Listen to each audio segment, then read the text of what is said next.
রামনারায়ণ রাম। আমি প্রথমে আমার ঠাকুরকে জানাই আমার প্রণাম এবং আপনাদের সকলকে জানাই বৈদিক অভিনন্দন। রামনারায়ণ রাম। এই বলে আমি আজকের তত্ত্ব আলোচনা শুরু করছি। আমি বলেছি, এখন আমি যদি তোমার জিনিসগুলি নিয়ে নেই, যেই আত্মা আছে না নাই সেইটাই জানা নাই। আমি জিনিসগুলি নিয়ে নিলাম আর তুমি মনে করলে যে বাবার মুক্তি হয়ে গেল, সেটা তো ঠিক না। তোমার বাবার মুক্তি হলো কি না আমি তো জানলামই না। যদি জানতাম তোমার বাবার মুক্তি হয়েছে, যদি দেখতাম, তোমার খুশিতে ওই জিনিসগুলি আমি নিতাম। জিনিসগুলোর সাথে আমার কোনো সম্পর্কই নাই। সুতরাং তোমার থালা বাটি বিছানাপত্র যা আছে নিয়ে তোমার বাড়িতে বাবার ফটোর কাছে রেখে দাও। আর কি করবে? সুতরাং তাকে জানিয়ে দেওয়া হলো, আমার চিন্তাতে আত্মা সম্পর্কে কোনো সঠিক উত্তর, সঠিক প্রমাণ না পাওয়া অবধি আমি এই কাজে ব্রতী হব না। তবে যারা আমার কাছে আসে তাদের খরচাপাতি বাঁচাবার জন্য এই মন্ত্রগুলো পাঠ করে জলের ছিটা দিয়া বাড়িতে পাঠাইয়া দেই, আর কিছু নয়। সুতরাং এগুলো করি বলে আমার পেছনে লোক লেগেছে, যে যেইভাবে পারে আমাকে যা দিচ্ছে। গঙ্গার পাড়ে থাকি তো যত আবর্জনা ভেসে যায় দেখি, যারা গঙ্গারে ভালোবাসে আবর্জনা সরায়ে ডুব দেয়। আমার কাজ হচ্ছে নিষ্ঠা ও সৎ আচরণের মাধ্যমে প্রকৃত সত্যকে তুলে ধরা। আমি সকলের মাঝে প্রকৃতির প্রকৃত সত্যটাকে জানিয়ে দিতে চাই। যাগ, যে কথা বলছিলাম স্বাধিষ্ঠান সম্পর্কে বলতে যদি যাই, আজ আর শেষ হবে না।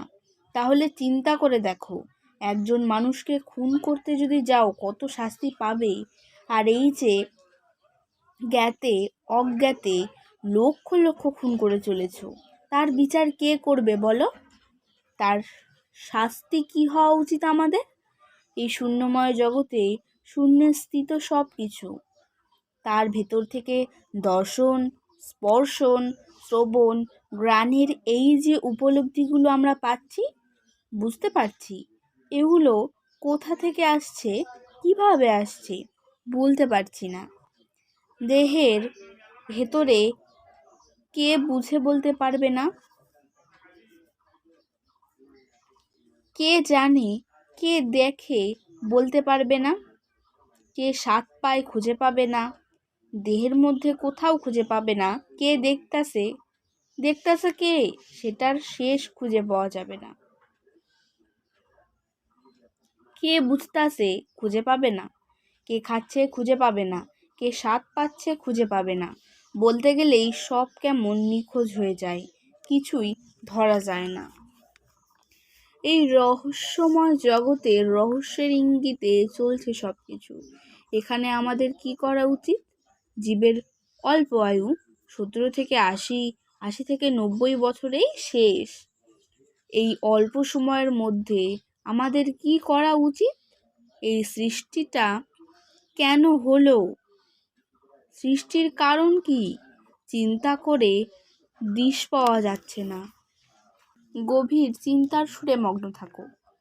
একবার চিন্তা করো, এই পৃথিবীতে কেন এসেছো? শুধু রেশনের ব্যাগ নিয়ে দৌড়াদৌড়ি, অফিস কাছারিতে দৌড়াদৌড়ি, আর 2টা বাচ্চা দিয়া খালাস, তারপরে শেষ। তার জন্য সূর্য কিভাবে তৎপর হয়ে তোমাদের সেবা করছে, আকাশ বাতাস জল মাটি সবাই কিভাবে তৎপর, শুধু এই রেশনের ব্যাগের সাহায্যের জন্য আর 2টা বাল্য বাচ্চা দেওয়ার জন্য। প্রকৃতির তরফ থেকে কি ব্যবস্থা আমাদের জন্য করছে, কি কঠিন ব্যবস্থা সহজ সরলভাবে করে যাচ্ছে। তাদের ভেতরে সমতার সুর, সাম্যের সুর, চন্দ্র সূর্য গ্রহ নক্ষত্র থেকে শুরু করে আকাশ বাতাস জল মাটি সবার ভেতরে এই যে সাম্যের নীতি, সমতার নীতি, এই নীতিতেই প্রত্যেকের ব্যবস্থা ঠিক করে রেখেছে। কোত্থেকে রাখছে, কেন রাখছে, কি প্রয়োজন, কি তার উদ্দেশ্য খুঁজে পাওয়া যাচ্ছে না। কেউ খুঁজে বার করতেই পারল না। একজন এক এক রকমের দর্শনের বুলি আওড়াচ্ছে। দর্শনের শেষ কথাটায় গিয়ে দেখা যাচ্ছে, সিঁড়ি বেয়ে উঠলাম, সাপের মুখে পড়লাম, লেজে এসে পৌঁছালাম। ব্যাস, কিছুতে আর আসল জায়গায় পৌঁছানো যাচ্ছে না। সাপের মুখে পড়লেই একেবারে প্রথম থেকে শুরু। এই যে চলছে গুটির খেলা, সেই সমস্যার সমাধান আজও পাইনি।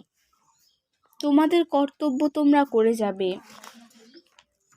প্রত্যেককে ভালোবাসবে, দুটো গালি খাবে তাও ভালোবেসে যাবে, মা বাবাকে শ্রদ্ধা করবে, গুরুজনদের শ্রদ্ধা করবে, কাউকে অসম্মান করবে না। মা বাবাকে ভালোবেসে কোনো ব্যক্তিকে অসম্মান করতে যেও না। তোমাকে যে অসম্মান করুক, তুমি ধৈর্য সহ্যের পরীক্ষা দাও। ব্যায়াম তো নিজে করতে হয়, নিজেকে ব্যায়াম করতে হয়। অন্যে ব্যায়াম করলে তোমার ব্যায়াম হবে না, আর একজন করে দেবে, তাতে তোমার কিছু হবে না। জীবনে যা কিছু করতে গেলে তোমাকে ঘর থেকেই শিখতে হবে, বুঝতে পেরেছো? জীবনে শ্রদ্ধা, ভক্তি, ভালোবাসা, আন্তরিকতা যে দিক দিয়ে তুমি যাও, সন্তানকে বাৎসল্য, স্নেহ, মা বাবাকে শ্রদ্ধা, কারোর প্রতি কর্তব্যের ত্রুটি যাতে না হয়, এই শিক্ষাটা প্রথমে নিজের ঘর থেকেই শিখতে হয়। সব কিছু শিক্ষার মূলে কর্তব্য এবং অপরকে নিঃস্বার্থভাবে ভালোবাসা। ভালোবাসতে গিয়ে দেখবে যে তুমি উল্টে আঘাত পেয়ে আসছো, দুঃখই পাচ্ছ।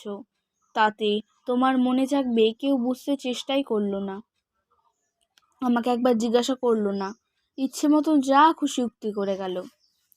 আজকে তত্ত্বালোচনা আমি এখানে শেষ করছি। দেখা হচ্ছে পরের ভিডিওতে। ভালো থাকবেন, সুস্থ থাকবেন। রামনারায়ণ রাম। প্রতিদিন এরকম নতুন নতুন ভিডিও দেখতে হলে আমার চ্যানেলটিকে সাবস্ক্রাইব করবেন এবং পাশে থাকা বেল আইকনটি প্রেস করবেন। ধন্যবাদ।